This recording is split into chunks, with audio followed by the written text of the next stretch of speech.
everyone. It's Ada from Poison Rock, and it's my pleasure to have with us again Necrophobic, this time with the founder, Joakim. First of all, how are you? It's going? I'm fine, thank you. It's really a pleasure to having Necrophobic again in Poison Rock. We are really fan of Necrophobic. Of course, last time it was around 2020 when I did the first interview, so we spoke about Dawn of the Damned, so how it was going, and of course that we know what happened all the time long. There was the lockdown, and but then after that, guys, you went on the stage all over the place. You were like playing live everywhere. So how was it coming back to the real life?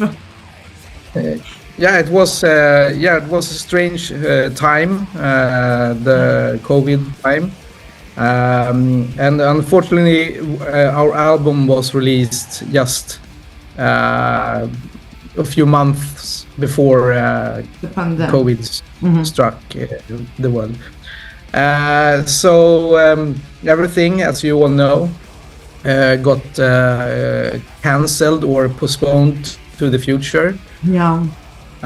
We did some shows in Sweden. I think it was a four dates Sweden tour. Yeah. And it was like a small gap that the government opened for live shows.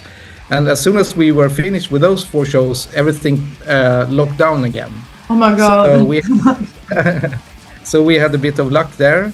And then it started to open again, and we played as much as we could. And, you were on festivals.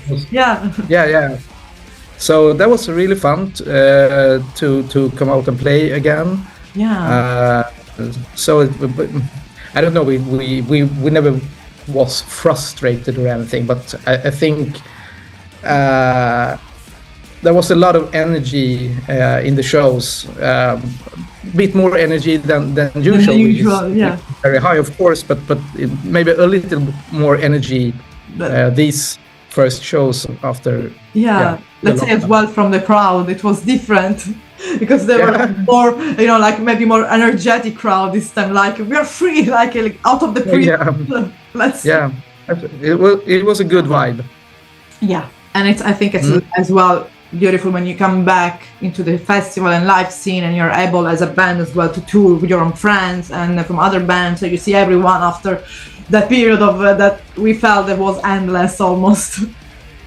As well, the main reason about this interview is about as well of promoting, let's say, of talking about in the Twilight Grey. That is gonna be released the next 1 month by now, the 15th. Yes. Yeah, the 15th. Yes. Yes, and you already released 3 singles. With that one that we mentioned before, Grace of the Past, is released today, 1 month prior. I mean, right now, this album is, let's say, is being kind of started to be written during the pandemic, or you started to write this album, let's say, I don't know, in the last couple of years? I think I didn't write a single note on this one, but I think it was written in the... What year is it now? Sorry, let's say it was written at the end of 2022. Okay. Yes, and I think it started with that our new bass player, Tobias Christiansson.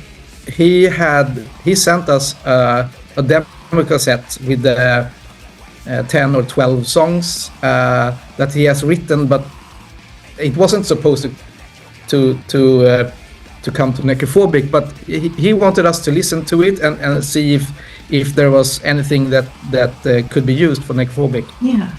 And Sebastian's fire started by hearing that and took a few pieces from those songs and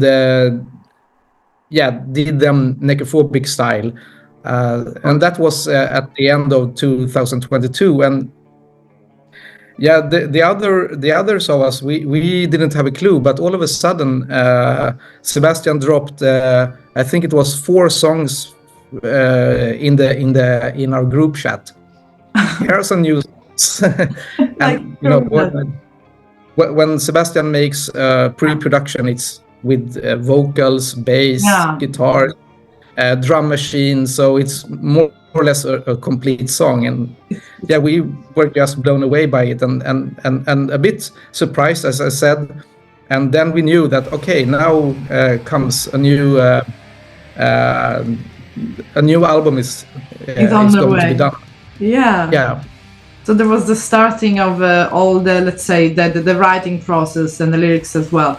But yes, of course, like the sound, like you said, is always the sound of Necrophobic, because of course, like, you're a well-established band, a pillar now. I mean, since more than 20 years, since 89, 19, something like that. So I can say, like, the sound changed. But if we would like to be picky, really picky, in the sound in this last album, there could be some turning point for the band, like something new that were added up, or some changes in the sound, or in general, what makes this album different from all the other above successes?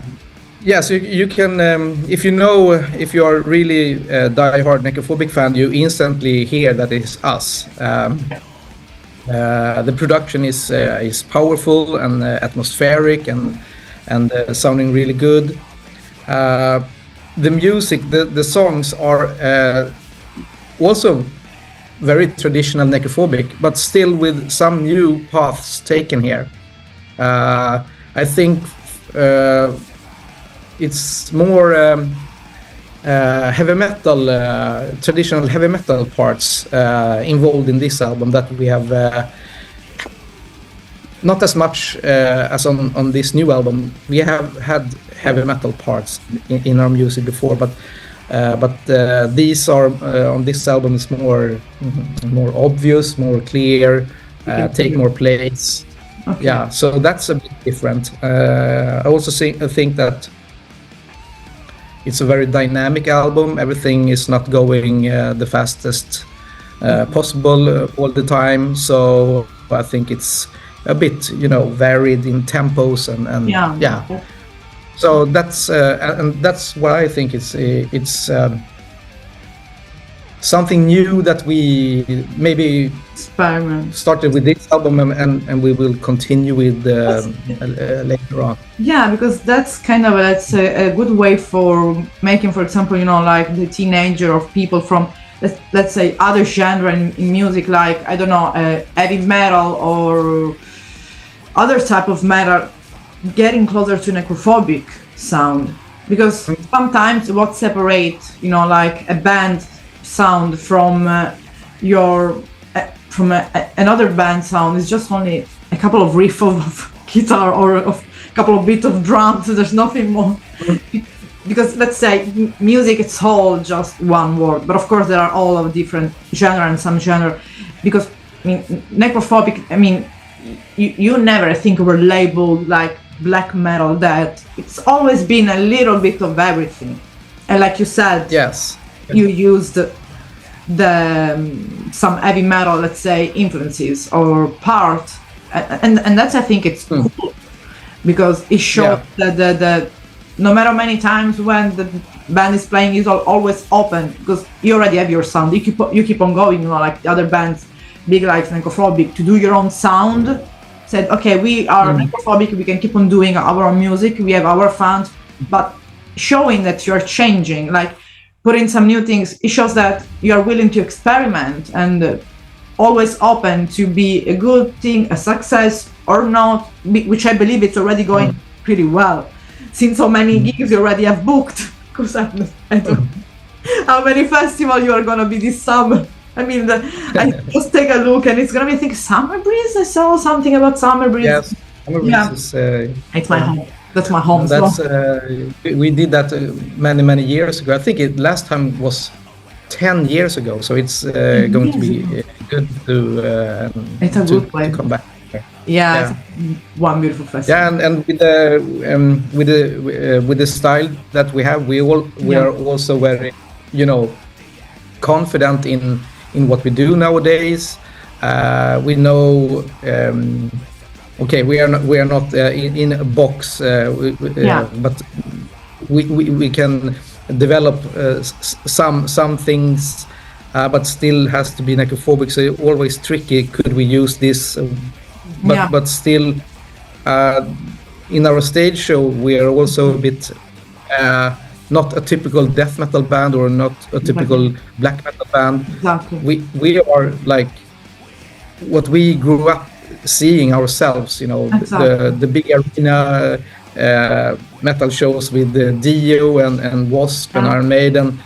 Not that we are those bands, but we are influenced by that stage show instead of being in black metal and just hold a pose for 1 hour and look evil. That's not us. No, of course. We run around and we pose and we interact with the audience and stuff like that. Of course. I mean, if people wants to listen just only pure and essential black metal, they have tons of bigger and amazing band to listen to as well, like for that metal too. But I think that as well, you can, if you listen to death metal, if you listen to black metal, if you listen to heavy metal, you can listen as well, like for example, bands that have a lot of type of influences, because unless each member of the band is listening to that and that, you are never gonna have a death metal, because I think even the heaviest death metal band in the world, they add some influences. Let's take Possessed, for example. At the beginning, they had thrash influences from Exodus, so that always there is some, folkish in black. For example, black metal, you can have folk influences. It's always like so. And as well, I think every band, create their own sound. And you can, like you mentioned, like if the people, when the people are gonna listen and in the Twilight Grey sound vibe, they will recognize, of course, Necrophobic sound. Because you're not just a band that made 2 albums. Come on. You have a history behind you. You were there when the first band was started to play in the black metal scene, so you already are well established, and you can say that you can play in the big arena because you can afford to say that. Otherwise, we are not going to play a big arena. No, but I mean, you could do that.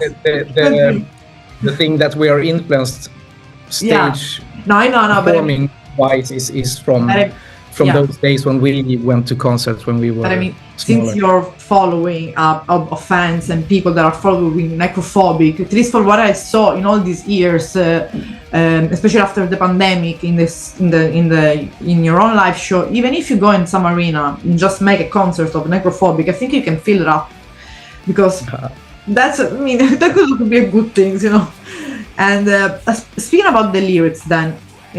About lyrics-wise in the Twilight Grey, it's a kind of, there is specific topic you talk about it, or let's say it's a little bit, it has a little bit of everything, like experience. I mean, what is about mainly in the Twilight Grey? The last album, Dawn of the Damned, was a concept album. So every lyric was a piece. The whole album was like a theme. On this album, every song is a piece of itself. So nothing belongs to the other song, something like that. But I think Sebastian wrote all the lyrics except for one. I think that Anders wrote, that is. Not on the album, but maybe it will come out later. I cannot really explain what happened, what was going on in Sebastian's head. But it's. I think if you are really interested in the lyrics, which of course is an important ingredient in the song, of course, but I choose to not explain lyrics I think it's like watching, looking at the painting, or if you and I look at the same paint, we have the different perspective. Yeah, so you should interpret it the way you.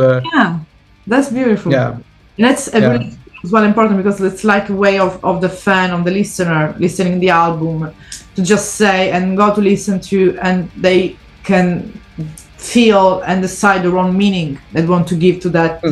Because if you're like saying, oh, this song is let's say it talks about, I don't know, water, let's say, of course I will be influenced by what you're saying, and for me it would be like maybe black water, I don't know, something similar, but with the water in that sentence.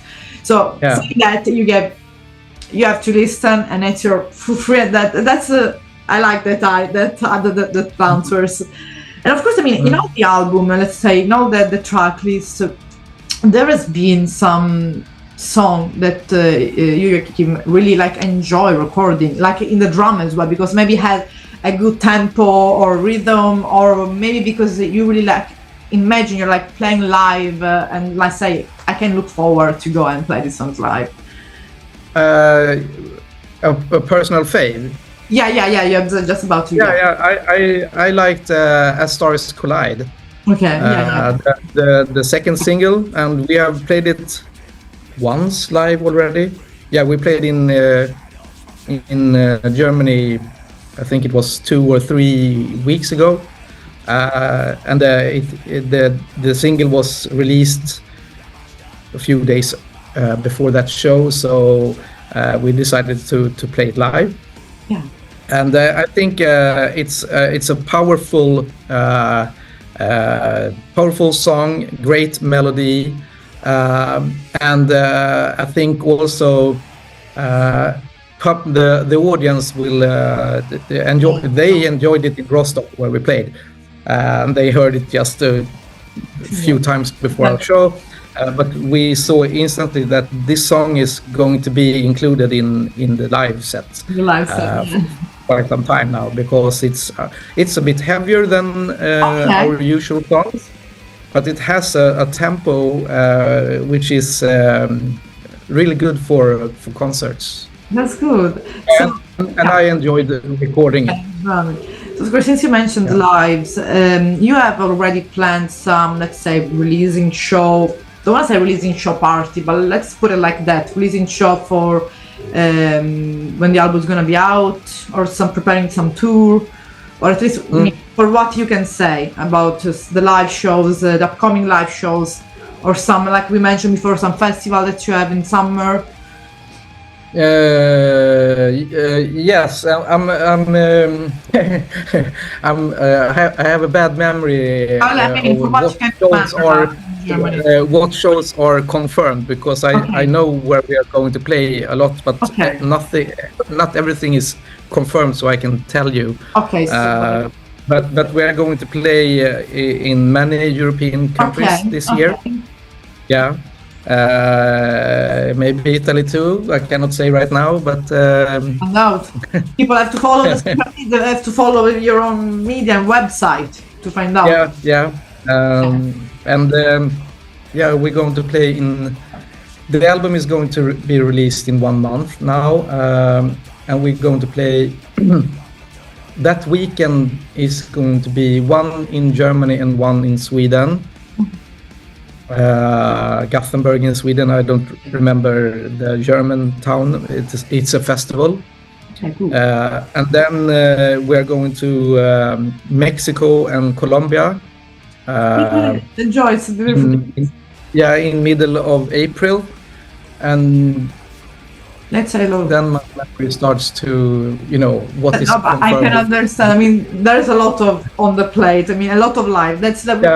You can say that after the release of the album, they can see for sure. Can see you live somewhere, even if it's not in their own country, in the next country. So, but even then, it's festival season. I think you're gonna be a lot of this festival, because I check it out something like we mentioned already, Summer Breeze, and Summer Breeze, because I always promote that festival because it's a super good festival. And the other one, I remember it was really good. Yes, and I played that 2 times.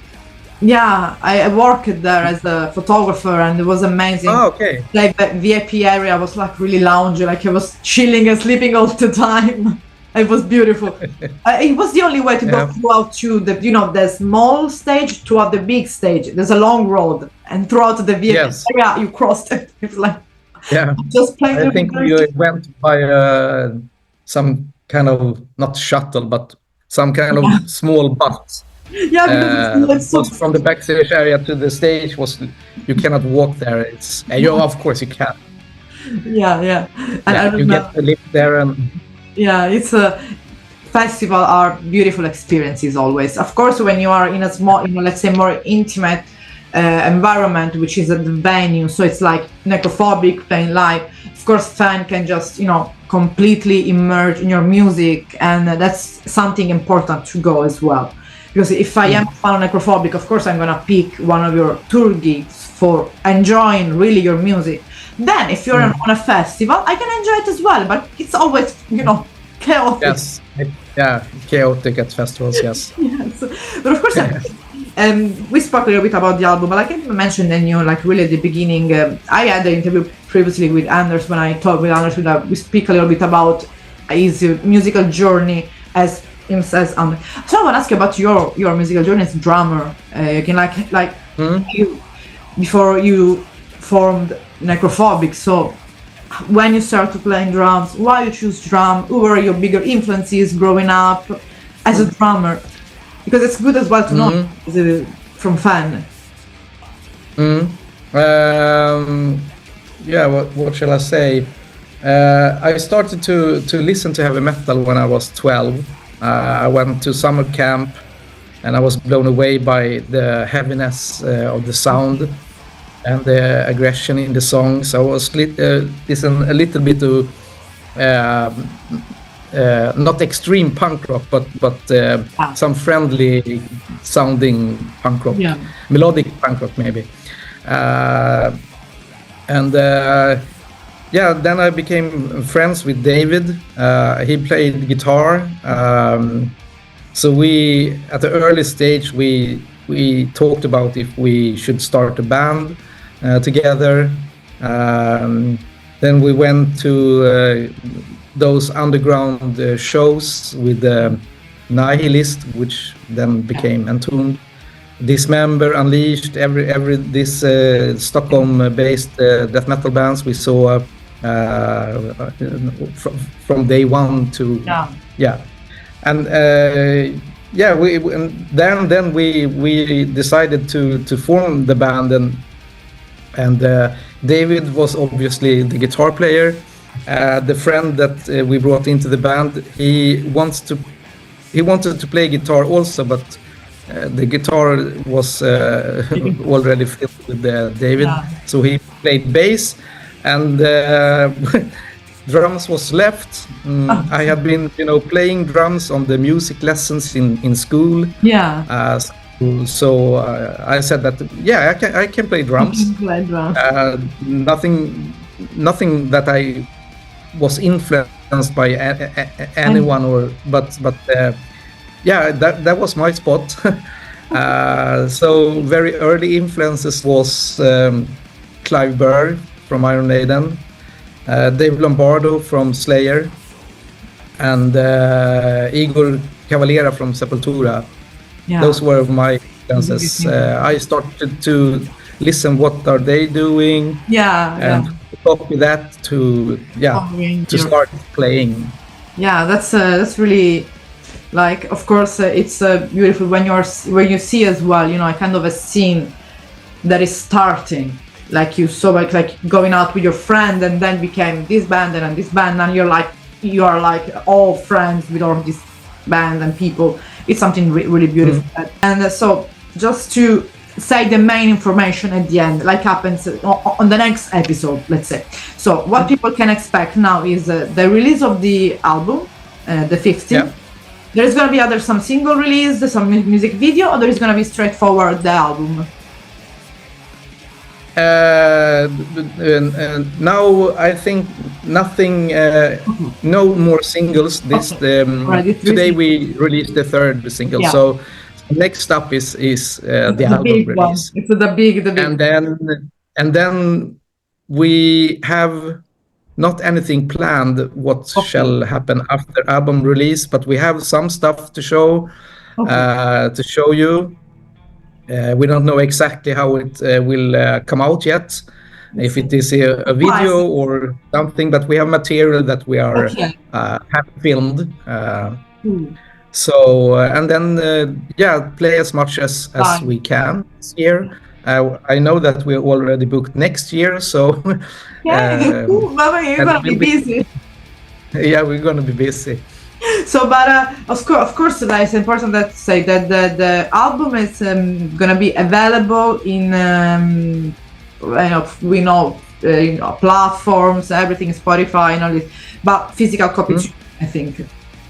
Like CD. Yeah, it's gonna be 2 vinyl versions. Okay, that's important. And 2 CD versions. Okay. So there will come a standard CD and a standard LP. The standard LP is like it's gatefold.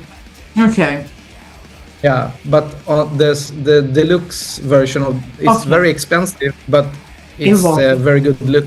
It's good. It has print luxury printing and 4-page booklet. Okay. Colored vinyl with etching on it. That's why it's expensive, but it costs a lot to do. So so let's say that it's something that the fan will definitely buy because they have all the reissues, they have all the special editions. Of course, if you have a special edition and it looks of an album, you want the special edition that you put in your own, let's say, place that no one you don't play it, and then you buy the vinyl, obviously, that you're gonna destroy it, probably. Something like that. So what can I say, Joakim? It was really a pleasure talking with you and meeting you. Greetings to everyone, to Anders, everyone in the band, and maybe see you in some festivals spread. I hope Summer Breeze, because I hope to be there this summer, because Summer Breeze is like home once I write.